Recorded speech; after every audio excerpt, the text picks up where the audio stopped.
রাখবেন, ইসলামের দুশ্মন যুগে যুগে ছিল, আজও আছে, কালও থাকবে।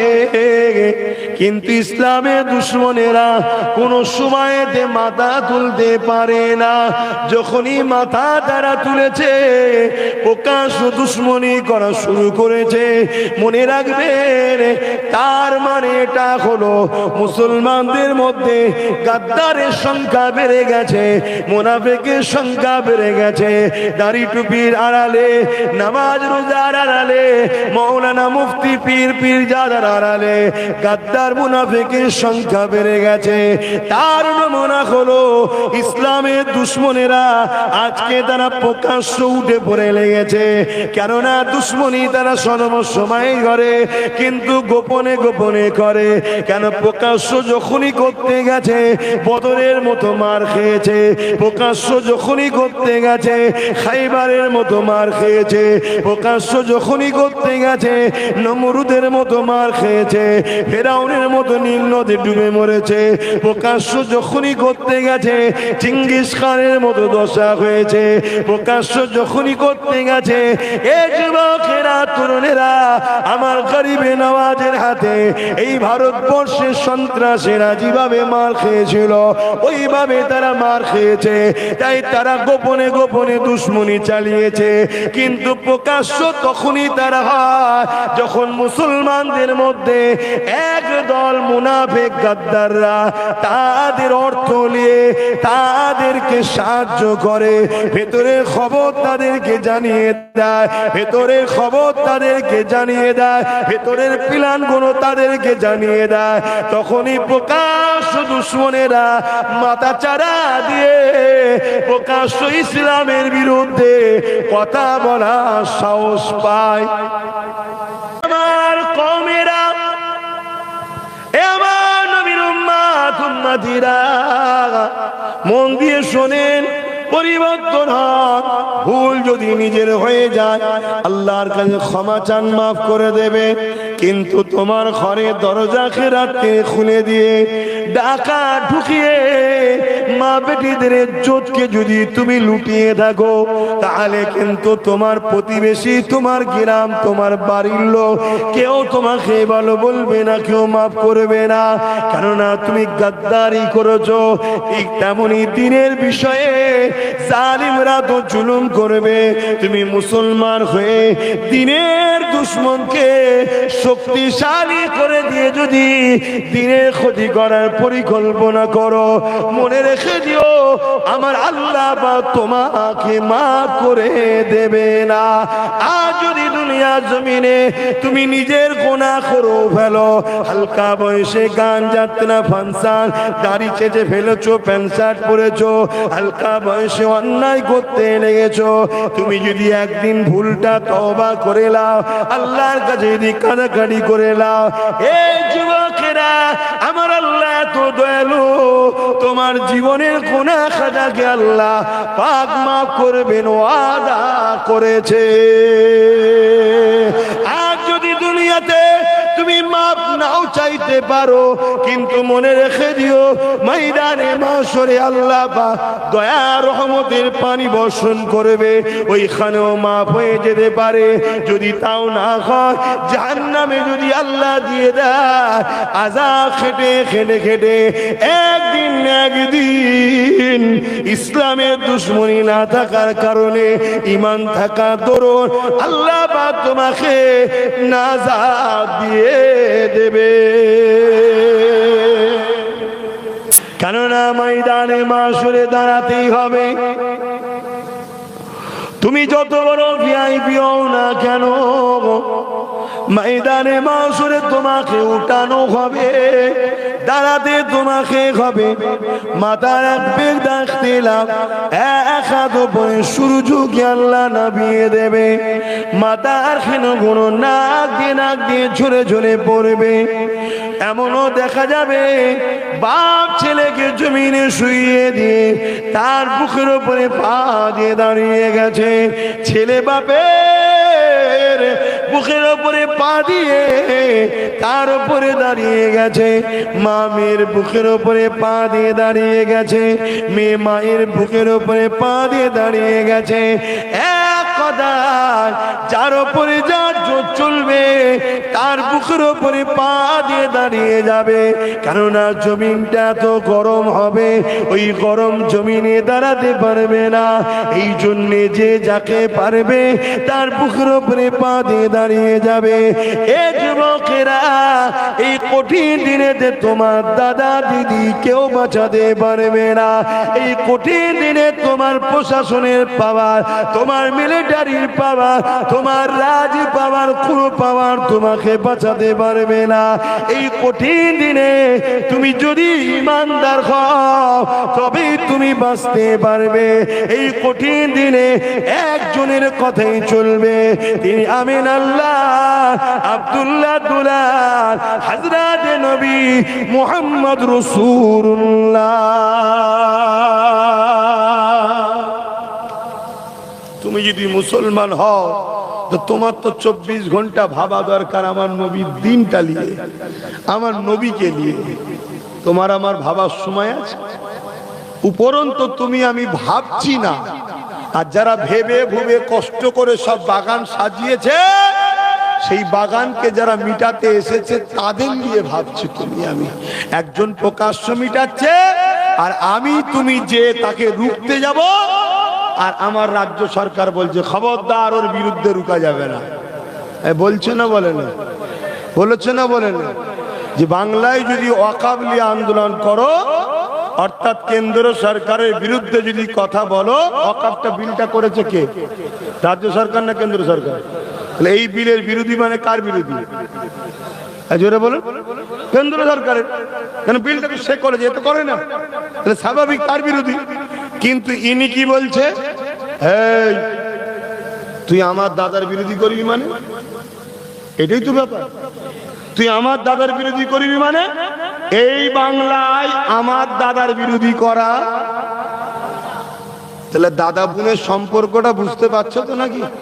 আমি অন্যদিকে যাবো না, ভদ্র সম্পর্কের কথাই বলবো। কথা বুঝে আসছে না? না, অতএব তুই আমার কিনা গোলাম না। এই ইমাম, তোকে 3000 দিয়েছি এমনি, হ্যাঁ তোকে 3000 দিচ্ছি এমনি। খবরদার মসজিদ মাদ্রাসার জন্য আমার দাদার বিরুদ্ধে যাবি না। মসজিদ মাদ্রাসা চলে যায়, চলে যাক, তোকে 3000 দিয়েছি এমনি নাকি? আমার গুণ গাইবি, লোককে বুঝা, লোককে বুঝা। আন্দোলনে কেউ যেন না যায়, আন্দোলনে কেউ যেন না যায়। তোকে মাসে মাসে 3000 দিয়েছি এমনি। এই হুজুর, তোর মাথায় লাল আলো কিসের, বুলু আলো কিসের? তোকে এমনি দিয়েছি, লোককে বুঝা, লোককে বুঝা। কোটি কোটি টাকা দিয়েছি এমনি। আমার দাদার বিরুদ্ধে আন্দোলন করা যাবে না। এই পীরজাদা, শুনছেন তো নাকি? এই পীরজাদা, এতদিন ধরে পুষিছি তোদের করে এমনি। এই তোরা তো আমার কিনা গোলাম রে। আমার রাজ্যে আমার দাদা যাই করো, আমার দাদা মসজিদ ভাঙবে, আমার দাদা মাদ্রাসা ভাঙবে, আমার দাদা কবরস্থানের উপরে বুলডোজার চালাবে, তার উপরে মদের দোকান করবে, তোর দাদর কবরের উপরে মাতালরা এসে নাচবে, নারীদের নিয়ে রেপ করবে, যা খুশি করবে। এই পীরজাদা, কথা বলবি নি? গাড়ি দিয়েছি, টাকা দিয়েছি, আগে পিছু কাই কাই কাই করে ঘুরছে এমনি নাকি? হ্যাঁ, খরচ নেই আমার। তুই আমার দাদার বিরুদ্ধে বলবি মানে? চুপ কর, সব চুপ। আপনাদের কষ্ট হচ্ছে? আমি কিছু ভুল বলছি? আমার মসজিদের জন্য আমি বলতে পারবো না, আমার কবরস্থান যে বলতে পারবো না, আমার খানকা আমার ঈদগার জন্য কথা বলতে পারবো না। হ্যাঁ, এরপরও যদি এই বদমাইশদের ঘরে কোনো মুসলমান সাপোর্ট করে, তার ঈমান থাকবে? আচ্ছা, এটা কি আমার বাপের কথা বললাম নাকি ঈমান থাকবে না? আমার নবীর হাদিস এটা, আমার নবীর হাদিস পাক এটা। মন দিয়ে শোনো, আখেরি জামানা, আখেরি জামানা, মন দিয়ে শোনো। কষ্ট হচ্ছে, নামাজ হবে কোন ছেড়ে দেবো, চিন্তা করেন না। আমি এই রাকিবের ভালোবাসায় এসেছি একটু হাজিরি দেবো বলে। রাকিবকে চেনো তো নাকি? ওর ভালোবাসা একটু এসছি হাজিরি দেবো বলে, আর তোমরাও অপেক্ষা করে থাকো ভালোবাসায় একটু এসে দেখা সাক্ষাৎ হলো। কিয়ামতের দিন দেখা যাবে আল্লাহর জান্নাতে এমনও লোক যেতে লেগেছে যাদেরকে দুনিয়ায় অনেকে অপছন্দ করত, খারাপ বলতো।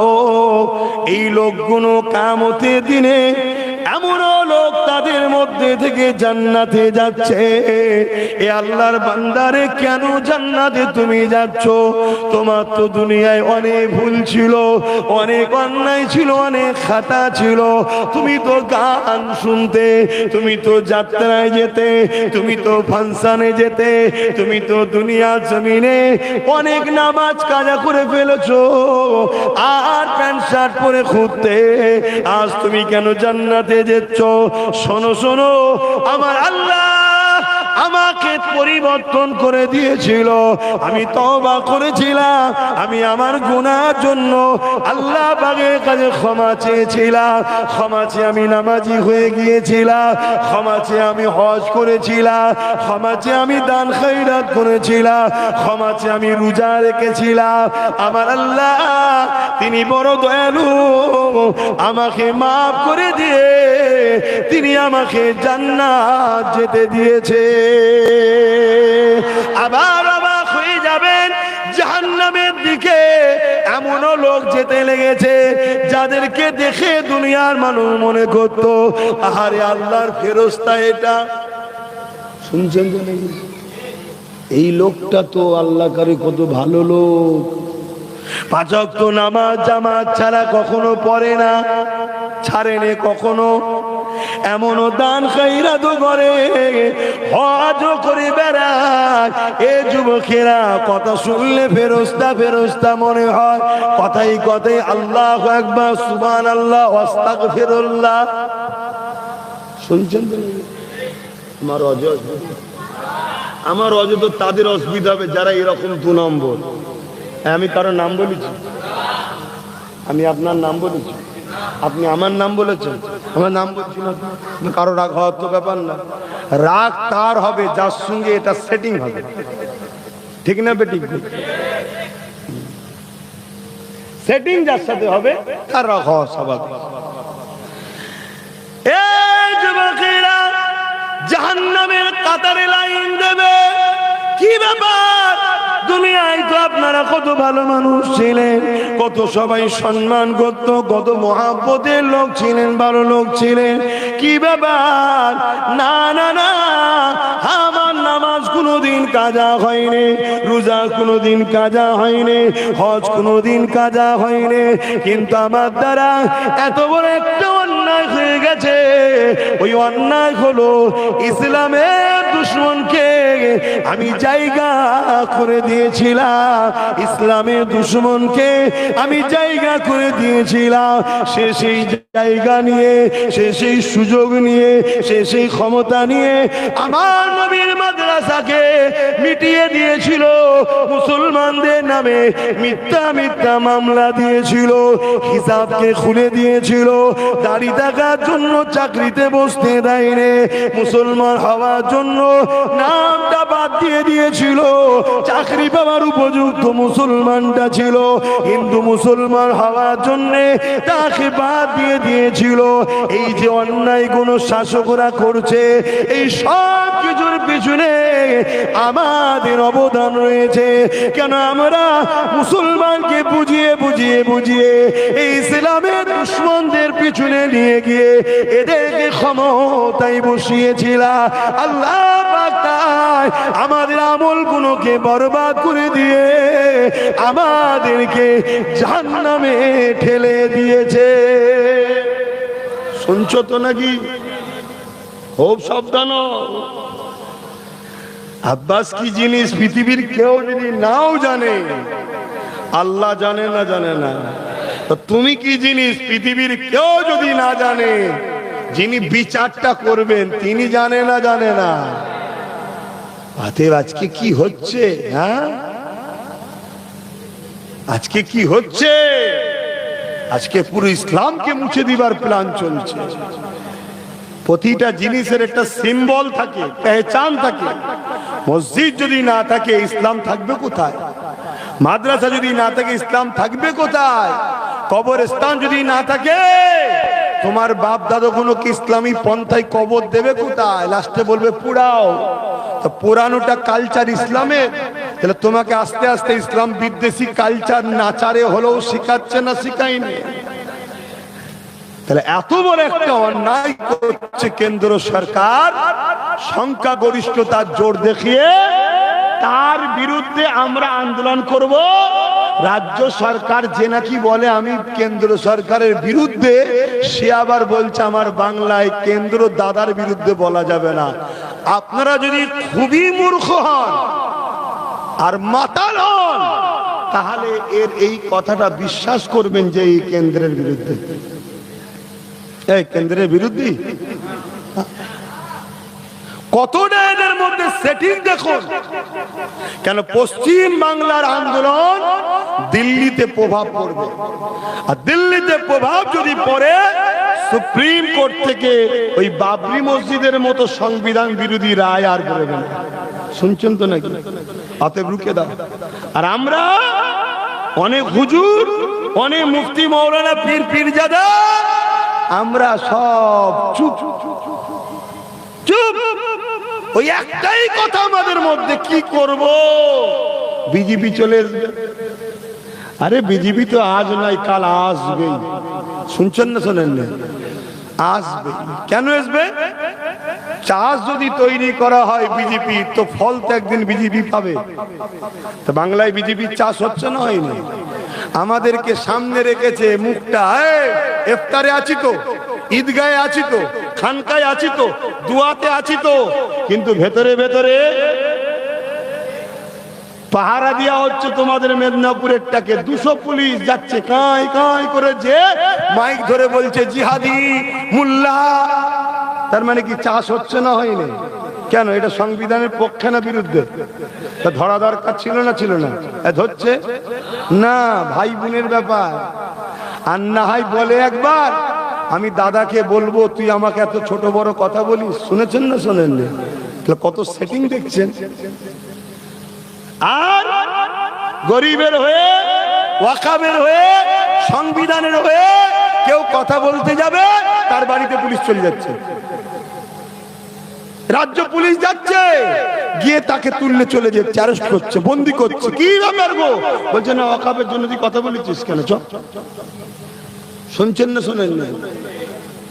একদিকে 77টা চলে গেছে, যাদের লক্ষ্য দেশকে বিভাজন করা, মানুষে মানুষে বিভাজন করা, ধর্মের সুশ্রী দিয়ে ফেতনা লাগানো, তাদের বিষয়ে আমাদের রাজ্য সরকারের ভূমিকা কি দেখো। আর আর একদিকে একজন শুধু আছে, তার বিরুদ্ধে রাজ্য সরকারের ভূমিকাটা কি দেখো। কথা মাথায় ঢুকছে না? ঢোকে না কেন? এই 77 তো আমার দাদারই দলের লোক, কিন্তু যে একজন আছে ওটা তো আমার নয়।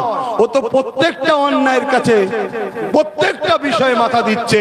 সে তিলক তোমার হয়ে হোক, আদিবাসীদের হয়ে হোক, দলিতদের হয়ে হোক, মুসলমানদের হয়ে হোক, সর্বসময় সে কথা বলছে।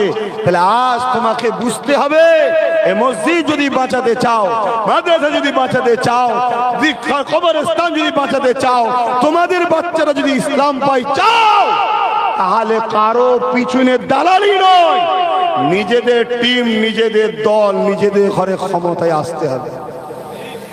তাতে যদি কেউ বলে যে আমার সাথে আয় পার্টনারে, আমরা পার্টনারে যেতে রাজি আছি, কারো দালালিতে নয়, তবেই তুমি আমি দিনকে বাঁচাতে পারবো।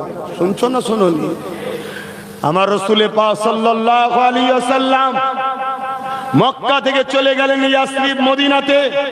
মদিনায় গিয়ে রাসূল পাক সাল্লাল্লাহু আলাইহি সাল্লাম তিনি মদিনার মানুষকে একত্রিত করলেন, ঐক্য করলেন। তার মধ্যে ইহুদি আছে, খ্রিস্টান আছে, মূর্তি পূজারী আছে, আগুন পূজারী আছে, অনেক ধর্মের মানুষ রয়েছে। তারা সব একে অপরে মারপিট করত। আল্লাহ নবী তাদেরকে সব বুঝিয়ে একত্রিত করলেন। একত্রিত করে আল্লাহ নবী তাদেরকে বললেন, শোনো বাবা, বিদেশি শক্তির হাত থেকে বাঁচতে গেলে নিজেদের ঘরের রাষ্ট্র শক্তি তৈরি করতে হবে, রাষ্ট্র পরিণতি করতে হবে। তারা তো সব জানেই না। আল্লাহ নবী তাদেরকে রাজনীতি শিখালেন। শুনছেন তো নাকি? রাজনীতি শিখালেন। এই রাজনীতি শিখিয়ে শুনছেন তো, তাদেরকে বুঝাচ্ছে। তারা সবাই বলল, মুহাম্মদ সাল্লাল্লাহু আলাইহি সাল্লাম, তোমার কথা আমরা মেনে নেব, কিন্তু আমাদের রাষ্ট্রের প্রধান হবে কে? শুনছেন? অন্য কেউ হলে তোমার কথা মানব না। যদি আপনি রাষ্ট্রপ্রধান হন তাহলে আমরা আপনার সাথে রাজনীতির কথা, রাষ্ট্রের কথা মেনে নিলাম। জোরে বলুন সুবহানাল্লাহ। আমার নবী পাক সাল্লাল্লাহু আলাইহি সাল্লাম রাষ্ট্রপ্রধান হলেন, 10 বছর রাজনীতি করা শিখালেন, রাষ্ট্র চালানো শিখালেন। ইসলামে তাহলে রাজনীতি আছে না নাই? তাহলে যেসব মোল্লা মৌলভী সাহেবগুলো মাহফিলে এসে বারবার কওমগুলোকে বলছে আমরা রাজনীতির সাথে নেই, অথচ নেতাদের নিয়ে হেঁটে কাটছে, নেতাদের নিয়ে মেম্বারে তুলছে, নেতাদের নিয়ে নবী দিবসে আনছে, নেতাদের নিয়ে ফটো তুলছে। এই গাদ্দার গুলোকে আগে চিনুন। শুনছেন না শোনেন? এসব সেটিং এ চলে আসছে এরা গাদ্দারি করছে আমাদের সঙ্গে। এরা টাকা নিচ্ছে আর শুধু বলছে আপনি পদ লিখে যান, আপনি রাজ্য লিখে যান, আপনি দেশ লিখে যান, আপনি এমএলএ মন্ত্রী যা পারেন হোকে যান, আমি হুজুর, আমি মুফতি মৌলানা, আমাকে শুধু টাকার ভাগ দিয়ে দেন, যা শেষ হয়ে যাক, আমার জাত চাকরি পাবে কি না পাবে আমার দেখার দরকার নেই, আমার জাত কেসের মধ্যে জেলে থাকবে কি বাইরে থাকবে আমার দেখার দরকার নেই, আমার জাত খেতে পাবে কি পাবে না আমার দেখার দরকার নেই, আমার দরকার শুধু টাকা দাও। শুনছেন তো নাকি? আমার কথা আপনারা বেজার হচ্ছে? হ্যাঁ বেজার হচ্ছে। হে নবী সালাম,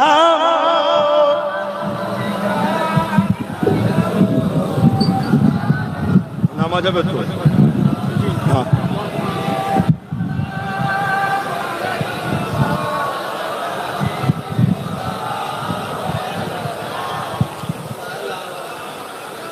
طلع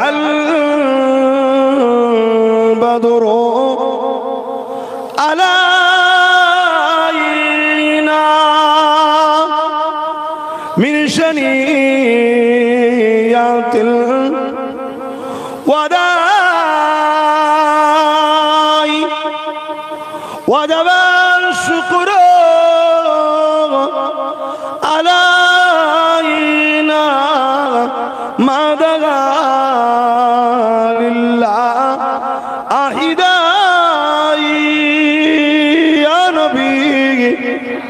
سلام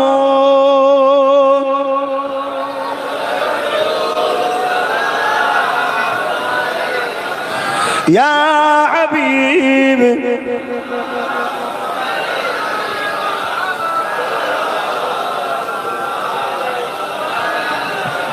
يا نبي نامو प्यारा या रसूल नामो प्यारा